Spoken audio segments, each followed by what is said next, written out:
Olá, boa noite. Veja no Brasil TV. Animais sofrem com a seca no Pantanal. Em alguns lugares, eles já não encontram água para beber. O rio Araguaia, em Goiás, atinge o menor nível em 50 anos.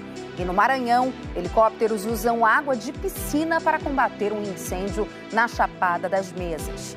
E ainda, 2 acidentes deixam 11 mortos no Paraná e no Espírito Santo. Hoje é sábado, 31 de agosto. Agora no Brasil TV.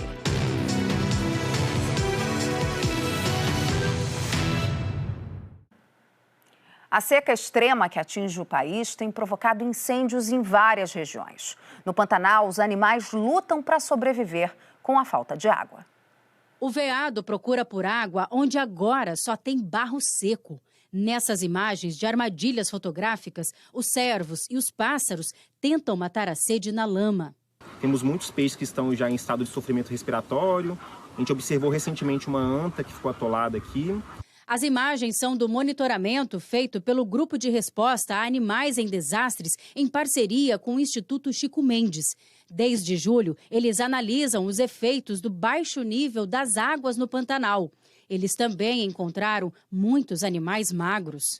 O levantamento apontou que num trecho de 30 quilômetros só havia água em 4 pontos e alerta que a situação pode piorar. A estiagem no Pantanal deve durar até outubro.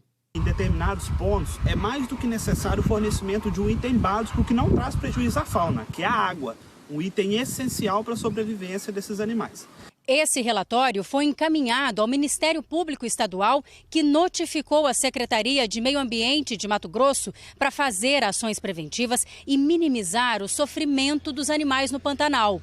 O MP recomendou o abastecimento de pontos que já eram usados pelos bichos como fonte de água na estrada transpantaneira. Biólogos e veterinários voluntários defendem a oferta de água para os animais e dizem que estão dispostos a ajudar. Nós entendemos que essas ações pontuais não vão resolver o problema como um todo no Pantanal. A área é muito grande, o problema é crônico, mas se nós temos a chance de mitigar o sofrimento de alguns indivíduos de espécies que são ameaçadas em outros biomas fora do Pantanal, é nosso dever fazer isso. Em Goiás, a estiagem prolongada afeta o volume de rios e lagos. Olá, amigos. Já são cerca de 130 dias sem chuvas aqui no estado de Goiás. E o nível dos principais rios é considerado crítico. Nesta semana, o rio Araguaia atingiu a marca de 3,9 metros. É o menor índice para o mês de agosto dos últimos 50 anos. No distrito de Luiz Alves, divisa com o Mato Grosso, 2 botos ficaram encalhados numa lagoa formada pelo rio Araguaia. Moradores ribeirinhos resgataram os animais e eles foram soltos em outro ponto do rio. Agentes do IBAMA e da Secretaria Estadual de Meio Ambiente estão na região para acompanhar essa situação. A navegação também está comprometida. Outro manancial que está com nível baixo é o rio Meia Ponte, que abastece cidades da região metropolitana de Goiânia. Por conta da situação, o governo do estado publicou o decreto reduzindo em 25% a vazão de captação para as indústrias e também para os produtores rurais. A decisão, que está prevista no plano de racionamento, não deve afetar o abastecimento de água para os moradores, mas é preciso economizar em casa. Vale lembrar que 20 municípios de Goiás estão em situação de emergência por causa da seca e dos incêndios florestais.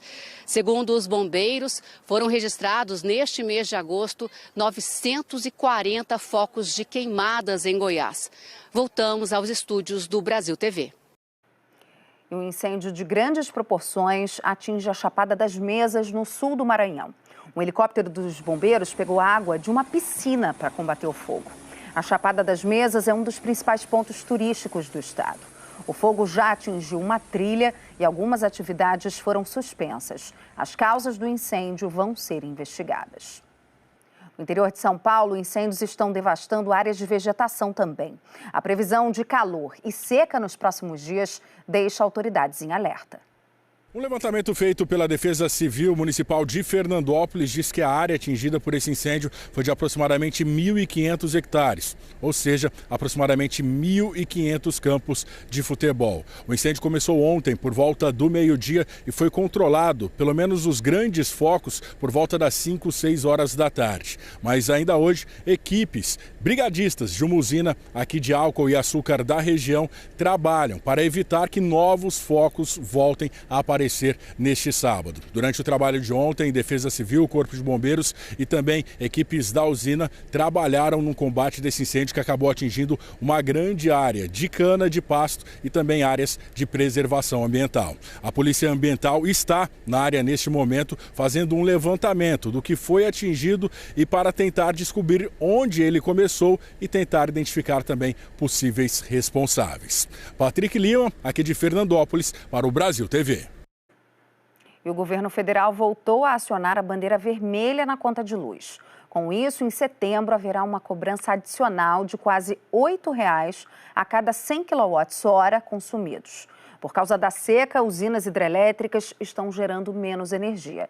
E nos horários de pico de consumo, é necessário acionar usinas termoelétricas, que são mais caras. A última vez que o governo acionou a bandeira vermelha foi em agosto de 2021. E nesse tempo seco, tem morador do Rio que já está sem água. E sabe por quê? Criminosos estão furtando hidrômetros para revender as peças. O problema é antigo e causa muitos transtornos na vida das pessoas. Ficamos 48 horas sem água. Como você vê aqui, ó, roubaram daqui também. Quer dizer, tá um absurdo isso. Leonardo conta que na semana passada, criminosos furtaram vários hidrômetros numa mesma noite, somente na rua Basílio de Brito. Quando eu olhei aqui na rua, tinha em torno de 6 ou 7 moradores aqui na porta e o carro dando essa assistência na troca. Mas ao longo da rua, eles falaram que teve mais furtos para lá também, entendeu? Eu calculo que tenha sido mais de 10. Os hidrômetros na calçada viraram alvos mais fáceis dos bandidos, que agem sempre da mesma forma à noite, quando o movimento nas ruas é menor. Eles estão de olho no metal de algumas peças do equipamento, principalmente dos modelos mais antigos. Esse aqui, por exemplo, já é o mais novo, olha só, que tem plástico na composição. E quem assume esse prejuízo com os furtos são as concessionárias de água que atuam na região. Vai ficar enxugando gelo. Tipo, coloca, tira. E tipo assim, diz que não tem nenhum valor comercial. Mas se roubar é porque descobriram que tem algum valor. Só a Águas do Rio, que atende a 31 municípios do estado, afirma que de janeiro até agora teve mais de 13 mil hidrômetros furtados, somente na capital. Quase todos na zona norte da cidade.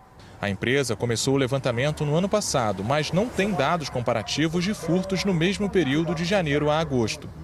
Para os moradores, os furtos de hidrômetro aumentaram depois que eles foram retirados das áreas internas das casas e condomínios e instalados nas calçadas.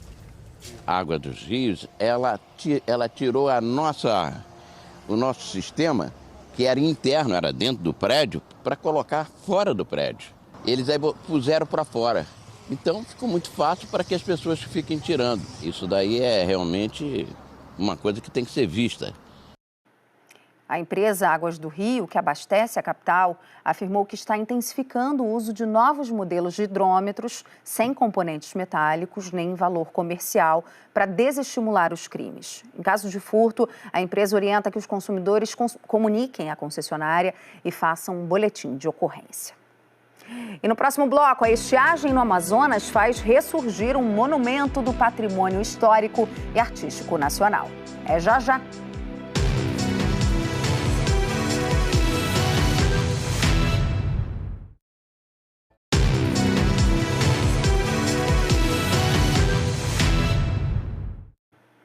A Defesa Civil começou hoje a remover os destroços do desabamento do teto de uma igreja no Recife.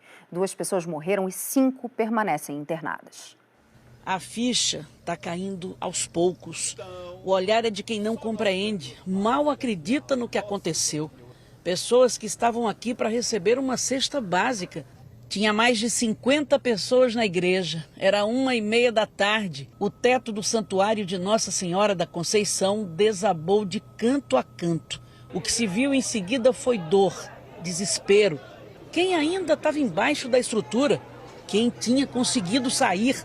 Muita gente ferida, muita gente ferida. Todos os dias ela estava lá ajudando na igreja, era limpando, fazendo alguma coisa. É difícil de acreditar nisso, não é? Muito mesmo. E a Nossa Senhora levou minha mãe. A polícia científica esteve aqui para colher as primeiras informações. De toda forma, vai ser preciso remover tudo, o que deve levar pelo menos 30 dias para fazer uma perícia mais completa. A polícia abriu inquérito para investigar as causas do desabamento.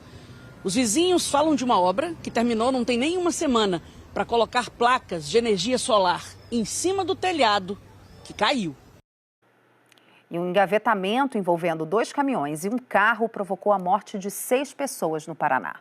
O engavetamento na BR-116 envolveu 2 carretas e um carro em São José dos Pinhais, na região metropolitana de Curitiba. As 5 pessoas e um cachorro que estavam dentro do carro morreram. Segundo a Polícia Rodoviária Federal, o trânsito estava lento e o motorista da carreta que vinha atrás não conseguiu parar a tempo. Ele também morreu no local. O carro ficou destruído após ser prensado entre as 2 carretas. O outro caminhoneiro saiu ileso. A PRF informou que o acidente foi na noite de sexta-feira na pista sentido Curitiba-São Paulo. A rodovia ficou bloqueada por cerca de 7 horas e foi liberada depois da retirada dos veículos. E outro acidente no Espírito Santo causou a morte de 5 pessoas de uma mesma família. O acidente aconteceu por volta de 2h30 da manhã em Fundão, no quilômetro 231 da BR-101. 5 pessoas da mesma família morreram na hora. Pai, mãe, 2 netos e uma filha vinham a bordo de um carro de Minas Gerais ao Espírito Santo. Pai e mãe revezavam a direção do carro ao longo de todo o percurso, mas no momento do acidente era a mãe quem dirigia, quando perdeu o controle da direção. Invadiu então a outra faixa e aí colidiu de frente neste outro veículo. Eles iam em comboio para a festa. Um pouco à frente do local do acidente, também na estrada, uma outra filha do casal também estava de carro, indo para a serra. Os 2 ocupantes do outro carro, um homem e uma mulher, saíram ilesos. A polícia do Rio investiga quem atirou nas pessoas que estavam em um bar na zona norte da cidade essa madrugada. 9 pessoas foram baleadas. Olá, amigos do Brasil TV. Testemunhas contaram que por volta das 4 da manhã, um carro parou em frente a um bar chamado DG Mix, na rua Silvio Tibiriçá, que é um dos acessos do Morro do Congonha. Dele desceram homens que começaram a atirar em todos os ocupantes do bar. Entre as vítimas fatais já está identificado o Lucas de Sá, que trabalhava no bar. No momento dos tiros, ele estava atrás do balcão. A polícia confirmou até agora 9 feridos no total. Desses, 4 foram encaminhados para a UPA de Rocha Miranda, já receberam alta, e 5 vieram aqui para o Hospital Getúlio Vargas. Eric Patrick Pereira da Silva é o caso mais grave e segue internado com ferimentos na perna esquerda e no abdômen. Eu conversei com a família do Eric, eles falaram que ele passou por uma cirurgia porque um dos tiros perfurou o pulmão e ele segue em estado grave. De acordo com a Secretaria de Estado da Polícia Militar, equipes do 9º Batalhão de Rocha Miranda estão intensificando o policiamento na região devido a uma possível disputa entre grupos criminosos na comunidade do Congonha, onde o tiroteio ocorreu. Benhur Correia, para o Brasil TV. E uma atualização, a polícia confirmou 4 mortes nesse caso que continua sendo investigado. A gente vai voltar agora a falar sobre a seca, que atinge várias regiões do país, e ela provocou uma mudança de paisagem no rio Solimões, no Amazonas. As ruínas do antigo Forte São Francisco Xavier de Tabatinga reapareceram. A viagem pela história de Tabatinga começa nas águas barrentas do rio Solimões. Em meio aos bancos de areia, encontramos o tesouro arquitetônico que revela a presença dos antigos moradores nessa região do interior do Amazonas. A seca severa deste ano revelou um pouco da história da tríplice fronteira do Brasil com a Colômbia e o Peru.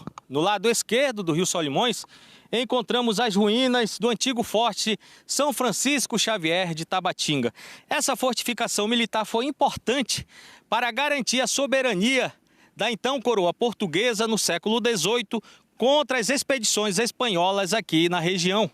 Hoje, esse lugar é o município de Tabatinga, que faz parte da composição geográfica do território brasileiro. Quando o forte inicialmente foi fundado em dia 15 de julho de 1766, era apenas de taipa, coberto de palha. posteriormente foi feita em alvenaria. Seu Luiz Ataíde é um apaixonado pela história da região do Alto Solimões. Há 20 anos vem ao local atrás de vestígios arqueológicos para sua coleção de peças de louças e munições usadas pelos militares na época. Essa foto antiga mostra como era o Forte São Francisco Xavier de Tabatinga. Entre as estruturas de concreto espalhadas pela terra seca está parte da escadaria que integrava a entrada do Forte Português. Neste lugar, o alferes Francisco Vitorino José da Silveira recitou a primeira poesia que se tem notícia da história do Amazonas. E também neste mesmo local aqui esteve presente o príncipe Dom Ferdinando de Orleans, marido da princesa Isabel, que de pé aqui presenciou o hasteamento da bandeira imperial. O Forte São Francisco resistiu ao tempo até 1932, quando foi vencido pelas águas do Rio Solimões. Hoje o local está incluído no Cadastro Brasileiro de Sítios Arqueológicos do Instituto do Patrimônio Histórico e Artístico Nacional. Brasil TV fica por aqui. Outras notícias no Jornal Nacional às 8h40 da noite, hora de Brasília. Uma ótima noite para você. Bom domingo.